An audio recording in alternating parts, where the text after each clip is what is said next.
حضور صلی اللہ علیہ وسلم نے اعلان نبوت فرمایا، سب سے پہلے جس نے کلمہ پڑھا وہ ابو بکر۔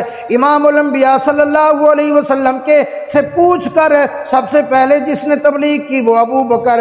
امام الانبیاء صلی اللہ علیہ وسلم کی اجازت سے بیت اللہ شریف کے اندر سب سے پہلے جس نے خطبہ دیا وہ ابو بکر۔ سب سے پہلے جس نے حضور صلی اللہ علیہ وسلم کے بعد توحید کا علم بلند کیا وہ ابو بکر۔ ہجرت والی رات امام الانبیاء صلی اللہ علیہ وسلم جس کے دروازے پہ چل کے گئے وہ ابو بکر۔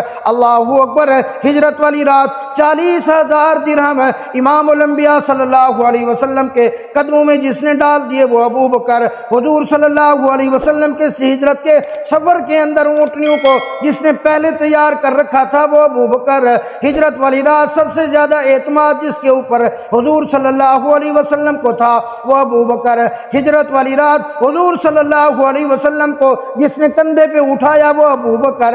جو غار ثور کے اندر پہلے داخل ہوا وہ ابو بکر۔ جس نے غار ثور کی صفائی پی، اللہ اکبر، پھر حضور صلی اللہ علیہ وسلم کو بلایا وہ ابو بکر۔ جس نے اپنی قمیض اور پگڑی کو پھاڑ پھاڑ کے سوراخ بند کر دیے وہ ابو بکر۔ جس نے ایک سوراخ کے اوپر اپنی ایڑی کو رکھ دیا وہ ابو بکر۔ ارے جس کو حضور صلی اللہ علیہ وسلم کو جھولی میں لٹا کر سانپ ڈستا رہا، اس نے جان کی پرواہ کیے ہوئے حضور صلی اللہ علیہ وسلم کی آرام کے اندر خلل نہ دیا وہ ابو بکر۔ ارے وہ خوش نصیب جس کے آنسو حضور صلی اللہ علیہ وسلم کے چہرے عطر پہ گرے وہ ابو بکر۔ حضور صلی اللہ علیہ وسلم نے آنکھیں کھولی، جن سے پوچھا کیا بات ہے، کیا تکلیف ہے، وہ ابو بکر۔ جن کی ایڑی کے اوپر امام الانبیاء صلی اللہ علیہ وسلم کا لعاب مبارک لگا وہ ابو بکر۔ ام معبد کے خیمے میں جو سب سے پہلے داخل ہوئے وہ ابو بکر۔ قباء کے اندر جو سب سے پہلے پہنچے وہ ابو بکر۔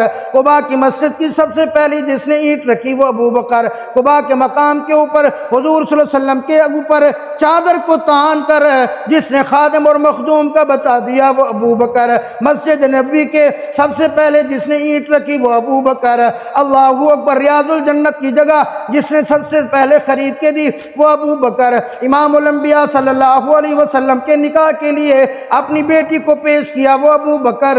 سب سے پہلے قرآن کے حافظ حضرت وہ ہیں حضرت ابو بکر۔ اللہ اکبر۔ غزوہ بدر کے اندر حضور کے ساتھ ابو بکر، غزوہ احد و حنین کے ساتھ میرے آقا کے ساتھ ابو بکر، فتح مکہ کے ساتھ میرے آقا کے ساتھ وہ ابو بکر۔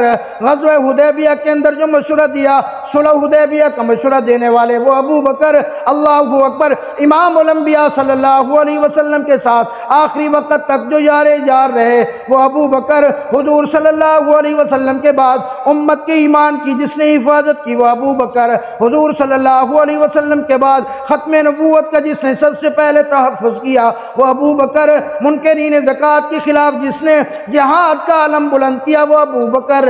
امام الانبیاء صلی اللہ علیہ وسلم کے بعد خلیفۃ الرسول بنے وہ ابو بکر۔ حضور صلی اللہ علیہ وسلم کی زندگی مبارک کے اندر جس نے 17 نمازیں پڑھائیں وہ ابو بکر۔ حضور صلی اللہ علیہ وسلم کے بعد جو مسلمانوں کے خلیفہ، امیر المومنین، حاکم وقت بنے، بادشاہ وقت بنے وہ ابو بکر۔ امام الانبیاء صلی اللہ علیہ وسلم کے بعد حضور صلی اللہ علیہ وسلم کی ایک ایک سنت کے اوپر جس نے عمل کیا وہ ابو بکر۔ حضور صلی اللہ علیہ وسلم کے بعد جس نے شاہی خزانے سے اپنا کفن بھی نہ بنوایا وہ ابو بکر۔ جو اپنے پرانے لباس کے اندر جس نے حکم کیا کہ میرا کفن بنایا جائے وہ ابو بکر۔ اللہ اکبر۔ جو آج بھی امام الانبیاء صلی اللہ علیہ وسلم کے ساتھ روضہ رسول اللہ میں سو رہی ہیں وہ ابو بکر۔ قیامت والے دن دائیں طرف جس کو پکڑ کر امام الانبیاء صلی اللہ علیہ وسلم اپنی قبر مبارک سے اٹھیں گے وہ ابو بکر۔ حوض کوثر کے اوپر حضور صلی اللہ علیہ وسلم کے ساتھ جو ہوں گے وہ حضرت ابو بکر۔ جنت کے 8 دروازے جن کو پکاریں گے وہ ابو بکر، جس کو بغیر حساب کتاب کے اعلان ہو جائے گا کہ جنت کے اندر چلے جائیں وہ ابو بکر، جس کے بارے میں امام الانبیاء صلی اللہ علیہ وسلم نے فرمایا تھا اللہ میں سب کے احسانات کا بدلہ دے چکا ہوں، ایک بندہ ہے جس کے احسان کا بدلہ تو نے قیامت کے دن دینا ہے وہ ابو بکر۔ اللہ اکبر۔ اس کائنات کے اندر اللہ کی قسم امام الانبیاء صلی اللہ علیہ وسلم اور تمام انبیاء کے بعد جس کا سب سے زیادہ مقام بلند ہے وہ ابو بکر ہے۔